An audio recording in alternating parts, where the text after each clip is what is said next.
Don't think about your home as an investment, because when you really look at the numbers, I've done a lot of research on this thing. You have to have enjoyment of the home. It has to feed your family needs. You have to be really realistic about it to make sense. Financially, a lot of times, for most people, renting is a better option. A lot of times, people are not disciplined. Discipline means, number one, sit and say, okay, how much home do I really need? America is the only country in the world that has the highest average home size per family size. So a lot of times, a lot of people get into more home than they really need. So when you're thinking of buying a home, if you are renting right now, maybe you don't have a big family and you're thinking of buying a home, you should be thinking of, okay, if I'm buying a 4-bedroom home, for example, is there a way I could Airbnb the other 3 bedrooms? Could I rent them out so that other people help me pay the mortgage and I don't have to cough out all that money because I don't need all that space? I don't know if I make sense.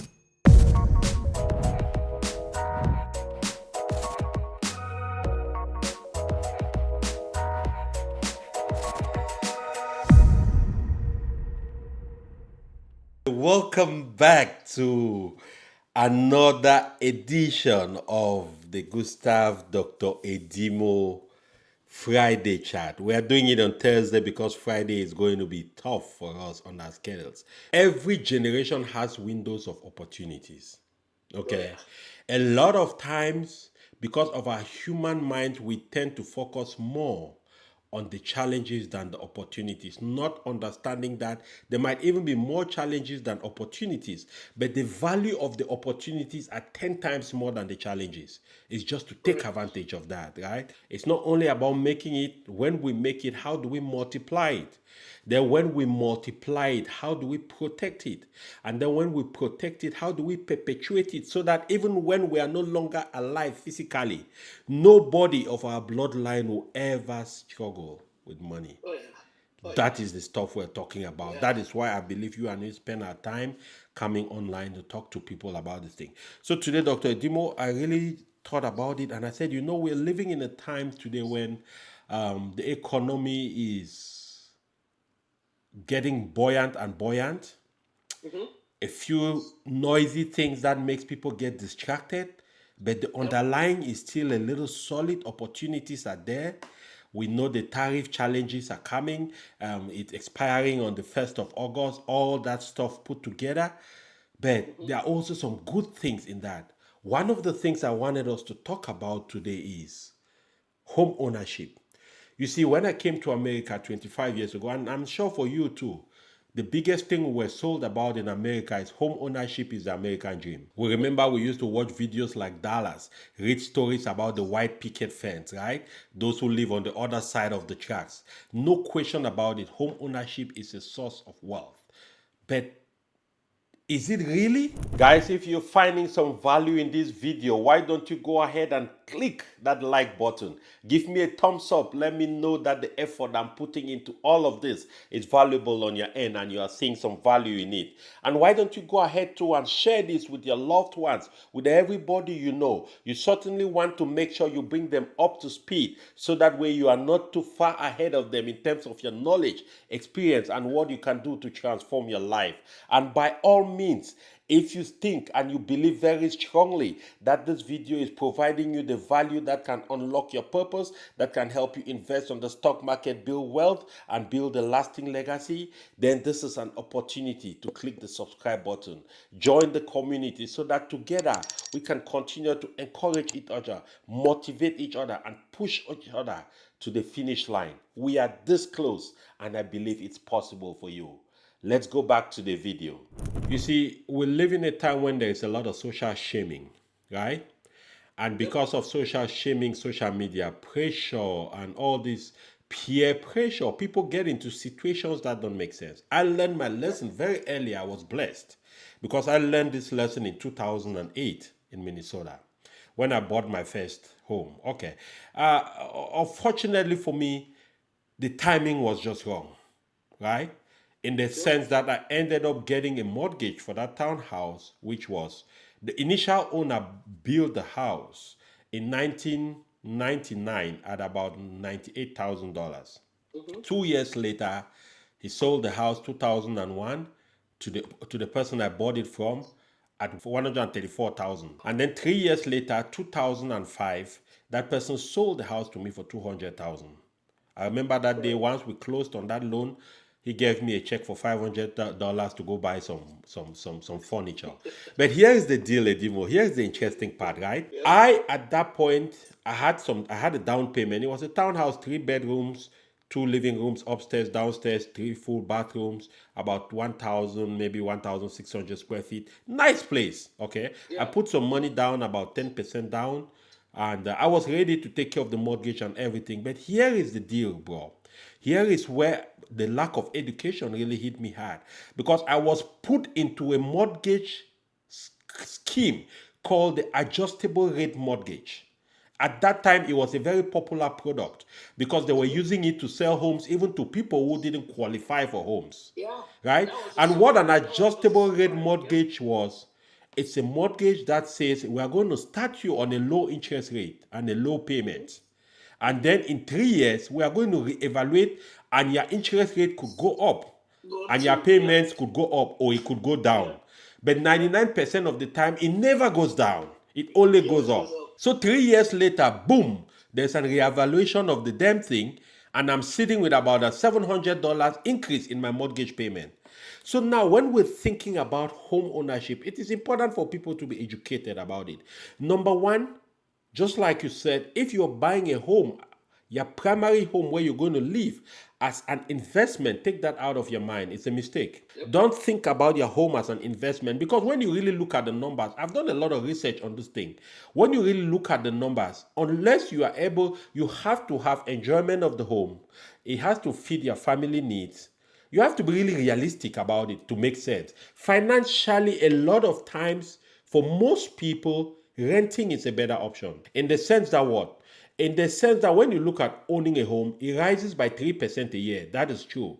But if you look at the cost of owning the home, you look at the time value of that money over 25 years relative to average returns on the S&P 500, which is 10%, you already see that value difference in this thing, in the returns. Now the challenge, just like Dr. Edimo also said, is a lot of times people are not disciplined. Discipline means what?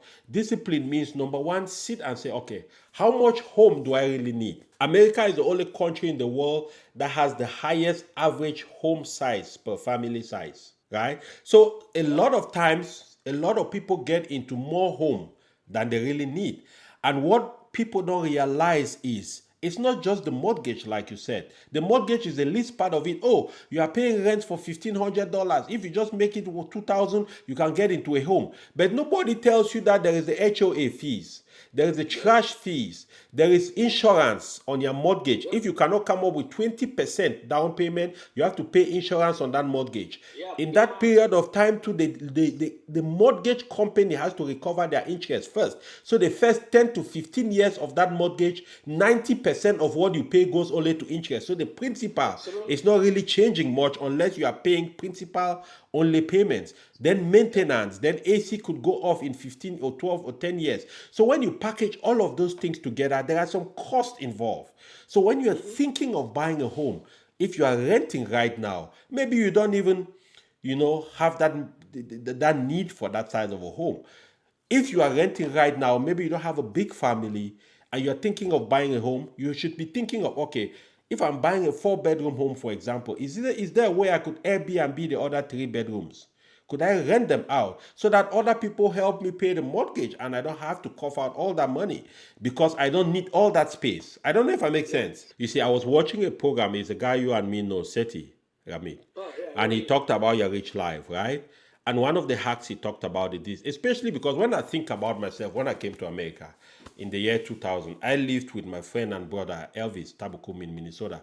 We lived together for about 7 years, okay? And in those 7 years, I wished I knew something like a duplex, or we knew something like a fourplex, right? We had all these different ideas because that's exactly what we should have done, so that by the time we are separating to go get married and live our lives or whatever it is, we have some money and we have some assets, right? But the important thing here, Dr. Edimo, I want us to also talk about, the pros of renting and the cons of renting, right? And I think it is important because A lot of times people who are renting are made to feel like they have not achieved the American dream yet. Yep. Until I started meeting people who are renting apartments, paying to 1100, young people 30, 34, 35, 1300, 1400. They have their dog, but they have portfolios of $1.5 million. They could easily go buy a $500,000 home, right? And that's when the light bulb blew out in my mind, and I started asking myself, Gustav, especially us immigrants in America, we got to understand this dynamic, because we come to America, the greatest goal is to buy a house, do housewarming and my house, right? You understand? So now, in terms of renting, a few things you mentioned, which I want everybody to really capture. Number one, of course, the pros of renting is that the low upfront cost. There really isn't much. Maybe you will just have to pay 1 month of caution, right? There is flexibility to move, which means if you have a job in wherever you are today, and then 6 months later, like you mentioned, they fire you, or you don't have that job, or you have to move, you can just pack up and leave. Maybe it's in the middle of your lease. Even if you break the lease, it's not a big deal. You can pay some fees. It will not be much compared to like if you had a home which you had bought and you need to rent it. Also, maintenance, that's a big part, because the landlord handles everything for you. Your toilet breaks, you call the landlord. When you buy a home, you own a home, your toilet breaks, boy, girl, you got to handle it yourself, right? I know a lot of people who've learned how to put tiles, how to fix. You told me about the toilet you fixed in your home a few weeks ago, saving some money, right? Now, when you are renting too, you don't have any exposure to market downturns, because one of the things everyone needs to understand, the market doesn't always go up. It goes up, and by our human psychology, we don't pay attention to that, Dr. Edimo. We only think of the good times, right? We never really realize that there are times when shit is going to hit the fan. Oh yeah. And when it does, what is your defensive play? So when you are renting, you don't have that exposure to downturns of the market. And then you can also redirect that extra cash. You have to redirect that savings you are getting from renting to investing on the stock market. Because if you are not doing that, you are losing twice. You are losing on the possible equity earn and an increase in value of the home, which is 3% a year, and you are losing on compounding on the stock market. So when these things, it requires a certain amount of discipline, guys. You must understand, and then you must take action, and then you stay consistent. That is why when we talk about the communities we run, right? People join our communities. It's not because sometimes they can't do it. No, it's because when you are on this journey, you need to be around people who are going in that direction. Trust me, guys, because when you are not with people who are going in that direction, all you will hear a lot of times, and you'll get carried away, because you are human, is just how to spend money. Let me tell you, in this country we are, I've lived in America 23 years, Dr. Edimo probably 15 or something. I've tried everything humanly possible, right? We've done different things. At the end of the day, to really build wealth, there must be an element of frugality and discipline. There is no other way around it. You must earn more, spend less for a period of time, multiply that money, and then you can spend as you like from the dividends of that money.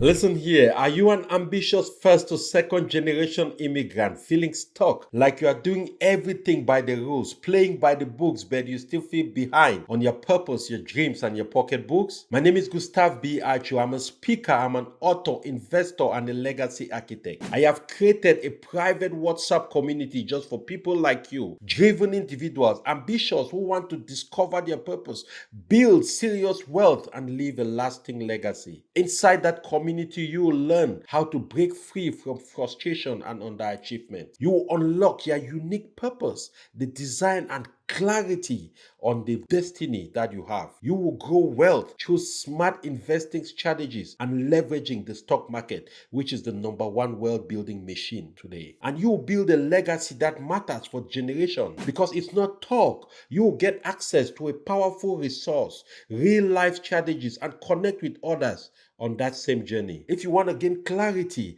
and have a clear path to progress, then you know what? You have to tap in the link below and join the WhatsApp community today. Your breakthrough, your purpose, your wealth and legacy are awaiting you on the inside. So don't miss that moment. Join us.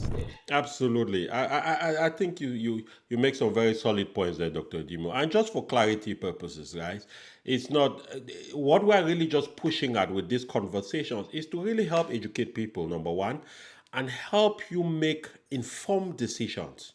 Remember, the most important, possibly, let me not say important, but the most expensive decision or expensive purchase you ever make in your life in America is a home. And unfortunately, it's a purchase that, unlike a purchase of a pair of shoes from Macy's, I come try it, I don't like it, I take it back to Macy's tomorrow, and they take it and give my money.